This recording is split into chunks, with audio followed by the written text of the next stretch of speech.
নমস্কার। আজকের গল্পটা পুত্রযজ্ঞ। ছোট্ট একটা গল্প, কিন্তু কি অসাধারণ তার ভিতরের মূল কথাটা। শুনুন, ভালো লাগবে।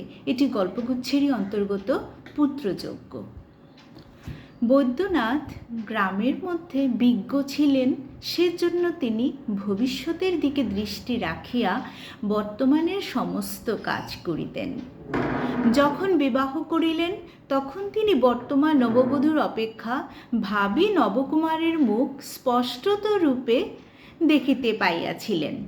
শুভদৃষ্টির সময় এতটা দূরদৃষ্টি প্রায় দেখা যায় না। তিনি পাকা লোক ছিলেন, সেজন্য প্রেমের চেয়ে পিণ্ডটাকেই অধিক বুঝিতেন এবং পুত্রার্থে ক্রিয়তে ভার্যা এই মর্মে তিনি বিনোদিনীকে বিবাহ করিয়াছিলেন। কিন্তু এ সংসারে বিজ্ঞ লোকও ঠকে।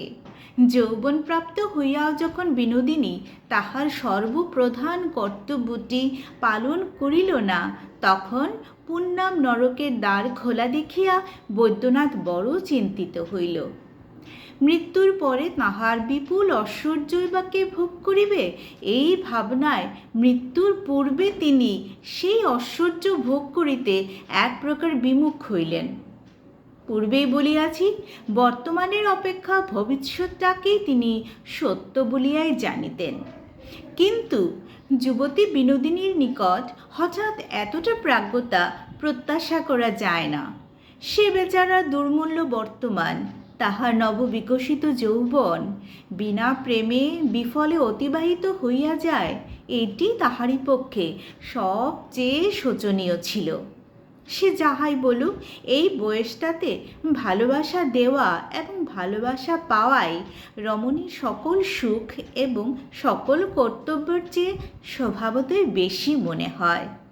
কিন্তু বিনোদার ভাগ্যে নবপ্রেমের বর্ষা বাড়ি সিঞ্চনের বদলে স্বামীর, পিস শাশুড়ির এবং অন্যান্য গুরু ও গুরুতর লোকের সমুচ্চ আকাশ হইতে তর্জন গর্জনের শিলাবৃষ্টি ব্যবস্থা হইল। সকলেই তাহাকে বন্ধ্যা বলিয়া অপরাধী করিত। একটা ফুলের চারাকে আলোক এবং বাতাস হইতে রুদ্ধ ঘরে রাখিলে তাহার যেরূপ অবস্থা হয়, বিনোদার বঞ্চিত যৌবনেরও সেইরূপ অবস্থা ঘটিয়াছিল। সদা সর্বদা সেই সকল চাপাচুপি ও বকাবকির মধ্যে থাকিতে না পারিয়া যখন সে কুসুমের বাড়ি তাস খেলিতে যাইত, সেই সময়টা তাহার বড় ভালো লাগিত। সেখানে পুত নরকের ভীষণ ছায়া সর্বদা বর্তমান না থাকাতে হাসি ঠাট্টা গল্পের কোনো বাধা ছিল না। কুসুম যেদিন তাস খেলিবার সাথে না পাইত, সেদিন তাহার তরুণ দেবর নগেন্দ্রকে ধরিয়া আনিত। নগেন্দ্র ও বিনোদার আপত্তি হাসিয়া উড়াইয়া দিত। এ সংসারে এক হইতে আর হয় এবং খেলাক্রমে সংকটে পরিণত হইতে পারে, এসব গুরুতর কথা অল্প বয়সে হঠাৎ বিশ্বাস হয় না। এ সম্বন্ধে নগেন্দ্রেরও আপত্তির দৃঢ়তা কিছুমাত্র দেখা গেল না। এখন আর সে তাস খেলিবার জন্য অধিক পীড়াপিড়ির অপেক্ষা করিতে পারে না। এইরূপে বিনোদার সহিত নগেন্দ্রের প্রায়ই দেখা সাক্ষাৎ হইতে লাগিল। নগেন্দ্র যখন তাস খেলিতে বসিত, তখন তাসের অপেক্ষা সজীবতর পদার্থের প্রতি তাহার নয়ন মন পড়িয়া থাকাতে খেলায় প্রায়ই হারিতে লাগিল। পরাজয়ের প্রকৃত কারণ বুঝিতে কুসুম এবং বিনোদার কাহারও বাকি রহিল না। পূর্বেই বলিয়াছি, কর্মফলের গুরুত্ব বোঝা অল্প বয়সের কর্ম নহে। কুসুম মনে করিত একটা মজা হইতেছে এবং মজাটা ক্রমে 16 আনার সম্পূর্ণ হইয়া উঠে, ইহাতে তাহার একটা আগ্রহ ছিল। ভালোবাসার নামাঙ্কুরে গোপনে জলসিঞ্চন তরুণদের পক্ষে বড় কৌতুকের।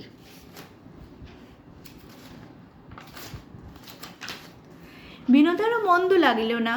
হৃদয় যে সুতীক্ষ্ণ ক্ষমতাটা একজন পুরুষ মানুষের উপর শানিত করিবার ইচ্ছা অন্যায় হইতে পারে, কিন্তু নিতান্ত অস্বাভাবিক নহে। এইরূপে তাসের হার জিত ও ছক্কা পাঞ্জার পুনঃ পুনঃ আবর্তনের মধ্যে কোনো সময়ে দুইটি খেলোয়াড়ের মনে মনে মিল হইয়া গেল। অন্তর্যামী ব্যতীত আরেকজন খেলোয়াড় তাহা দেখিল এবং আমোদ বোধ করিল।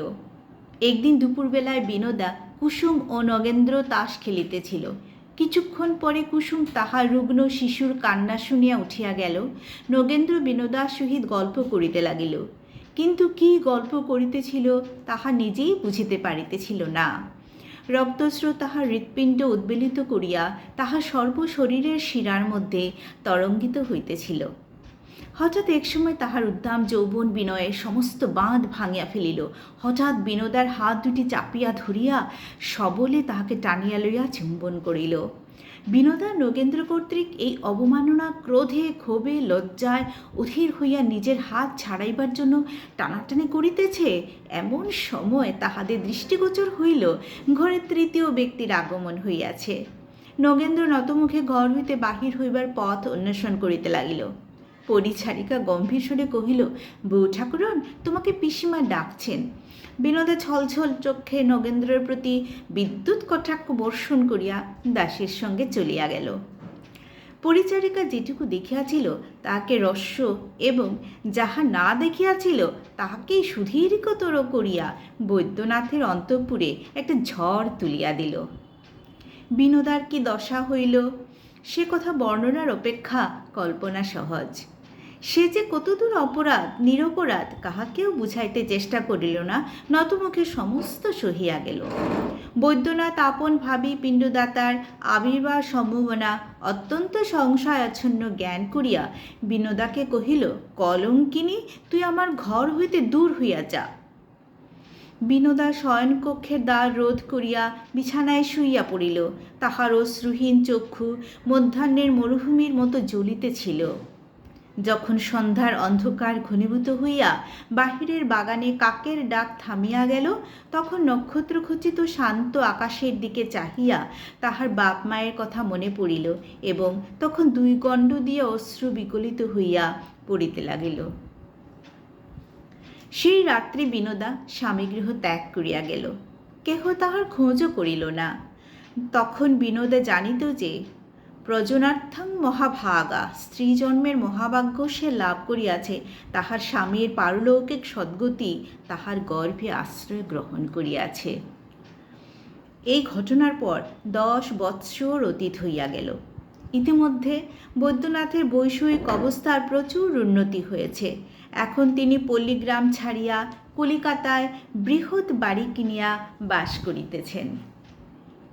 কিন্তু তাহার বিষয় যতই বৃদ্ধি হইল, বিষয়ের উত্তরাধিকারীর জন্য প্রাণ ততই ব্যাকুল হইয়া উঠিতে লাগিল। পরে পরে 2 বার বিবাহ করিলেন, তাহাতে পুত্র না জন্মিয়া কেবলই কলহ জন্মিতে লাগিল। দৈবজ্ঞ পণ্ডিতে সন্ন্যাসী অবধূতে ঘর ভরিয়া গেল।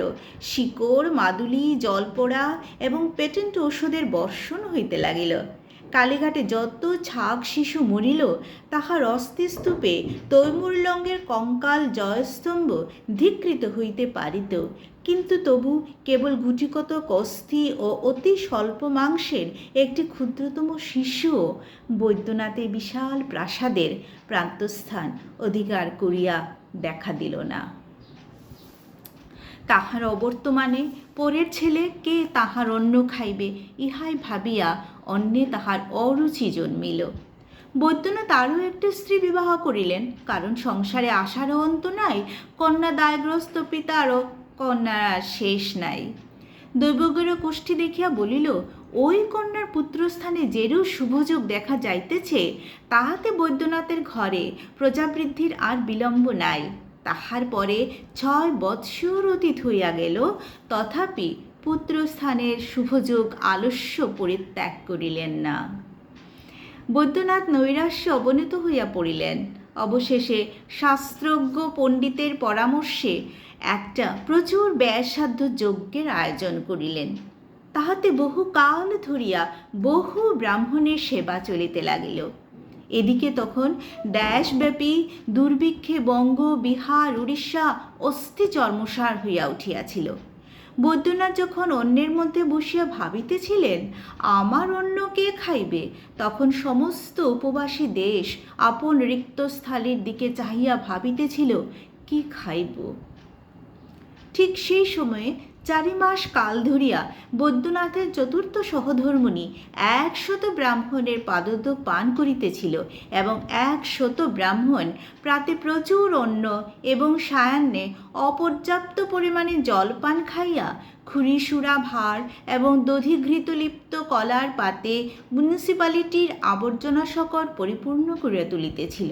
কি অবস্থা ভাবুন তো! অন্যের গন্ধে দুর্ভিক্ষ কাতর বুভুক্ষগণ দলে দলে দ্বারে দ্বারে সমাগত হইতে লাগিল। তাহাদিওকে সর্বদা খেদাইয়া রাখিবার জন্য অতিরিক্ত দ্বারই নিযুক্ত হইল। শেষের দিকটা শুনুন, কি অপূর্ব সুন্দর। একদিন প্রাতে বৈদ্যনাথের মার্বল মণ্ডিত দালানে একটি স্থূলধর সন্ন্যাসী 200 মোহনভোগ এবং 150 দুগ্ধ সেবায় নিযুক্ত আছে।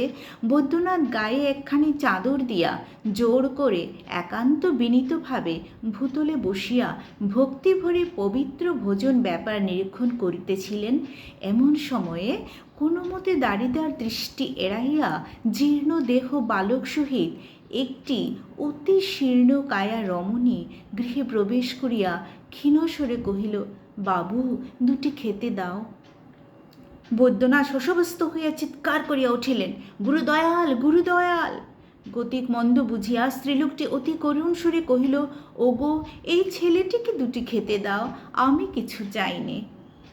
গুরুদয়াল আসিয়া বালক ও তাহার মাতাকে তাড়াইয়া দিল। সেই ক্ষুধাতুর নিরন্ন বালকটি বৈদ্যনাথের একমাত্র পুত্র। 100 পরিপুষ্ট ব্রাহ্মণ এবং 3 জন বলিষ্ঠ সন্ন্যাসী বৈদ্যনাথকে পুত্রপ্রাপ্তির দুরাশায় প্রলুব্ধ করিয়া তাহার অন্ন খাইতে লাগিল। কী রকম অবস্থা!